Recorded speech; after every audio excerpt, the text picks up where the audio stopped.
Ahmad Raza buffer zone Karachi سے بات کر رہا ہوں۔ مفتی صاحب سے سوال یہ ہے کہ قسطوں کے پلاٹ کے حوالے سے مجھے بتائیے گا کہ 3 پلاٹ میں نے لیے ہیں، ایک 18 لاکھ کا ہے، پھر دوسرا 18 لاکھ کا ہے اور تیسرا 21 لاکھ کا ہے۔ ٹوٹل رقم اس کی 57 لاکھ روپے بنتی ہے اور یہ قسطوں پر ہے، لیکن اس کی کچھ قسطیں میں نے جمع کرائی ہیں اور باقی پیمنٹ ابھی ہے جو کہ میں نے ادا کرنی ہے۔ تو اس میں زکوٰۃ کی کیا ترغیب ہوگی، کس طریقے سے زکوٰۃ جو ہے وہ ہم اس کی نکالیں گے؟ جو رقم جمع کروا دی ہے ہم نے اس پہ زکوٰۃ ہوگی یا موجودہ مالیت جو ہے اس پہ زکوٰۃ ہوگی؟ اس کا جواب عنایت فرما دیں، آپ کی بڑی مہربانی ہوگی، جزاک اللہ خیرہ۔ آمین۔ آپ نے پورے سوال میں یہ نہیں بیان کیا کہ وہ پلاٹ کس نیت سے خریدے تھے۔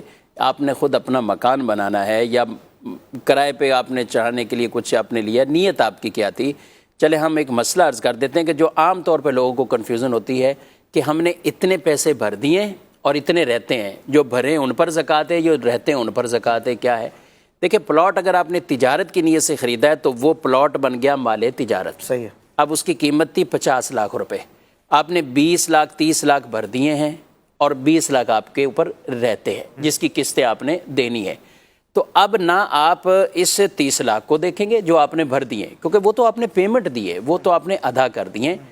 اصل مال تجارت آپ کے پاس یہ پلاٹ ہے۔ اب آپ اس کی ویلیو نکالیں گے سال کے آخر میں کہ یہ پلاٹ آپ کا 50 پہ ہی کھڑا ہے یا 60 پہ جا چکا ہے یا 70 پر جا چکا ہے۔ تو جس ویلیو پر یہ کبھی کم بھی ہو سکتا ہے، تو جو اس کی کرنٹ ویلیو ہے وہ آپ اپنے پاس نوٹ کریں اور جتنی پیسے قسطیں یعنی آپ نے دینی ہے وہ اس میں سے مائنس کر لیں۔ اچھا، بقیہ جو اماؤنٹ ہوگا وہ اس پہ زکوٰۃ بنے گی۔ اب اس میں کمی رہ جاتی ہے، بعض کا 30 لاکھ میں اگر یہ حساب کریں، اور یہ کرنا بھی نہیں چاہیے کہ میں نے 30 لاکھ بھرا ہوا ہے تو 30 لاکھ کی میں دوں گا۔ جب آپ باقاعدہ پلاٹ خرید چکے ہیں اور یہ سب، تو وہ آپ اس کی قیمت آپ نے 30 لاکھ دی ہے، اب آپ کے پلاٹ ہے، اب پلاٹ کی ویلیو 70 پہ چلی جا چکی ہے، تو یوں آپ نے 20 دینا ہے اور تو اس کا مطلب 50 لاکھ کی زکوٰۃ بنے گی۔ 30 کی جو اپنے گمان کے مطابق نکالنے وہ غلط ہے۔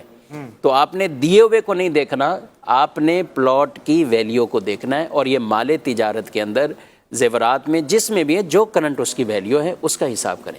ٹھیک ہے، یعنی جتنا دینا ہے اس کو مائنس کرنا ہے، جو دینا ہے وہ مائنس کر لیں گے، بقیہ جو اس کی ویلیو ہے اس پہ زکوٰۃ آپ کو۔ بقیہ اس کی زکوٰۃ۔ زبردست بات کی۔ اور اگر یہ مال تجارت کے طور پہ نہیں ہے، یعنی انہوں نے جیسے 3 کہہ رہے ہیں تو لگ رہا ہے تجارت ہے، لیکن اگر یہ نہ ہو؟ دیکھیں، اگر تجارتی کوئی ایسی چیز نہیں ہے، تجارت کے لیے مکان یا پلاٹ تجارت کی نیت سے یعنی بیچنے کی نیت سے نہیں خریدا ہے، کسی نے اپنے لیے رہنے کے لیے گھر بنانا ہے، آگے جا کر انہوں نے اس کو کرائے پہ دینا ہے یا کوئی بھی ایسی ہے، تو پھر تو یہ ایک چیز انہوں نے ایسی خرید لی ہے کہ جو مال غیر زکوٰۃ ہے، یعنی اموال زکوٰۃ میں سے یہ نہیں ہے۔ ٹھیک ہے، تو اب یہ ان کا مال ہے، ویسے ہی اس کو تو شمار ہی نہیں کریں گے، کسی زکوٰۃ ہوگی، اس کی زکوٰۃ ہوگی۔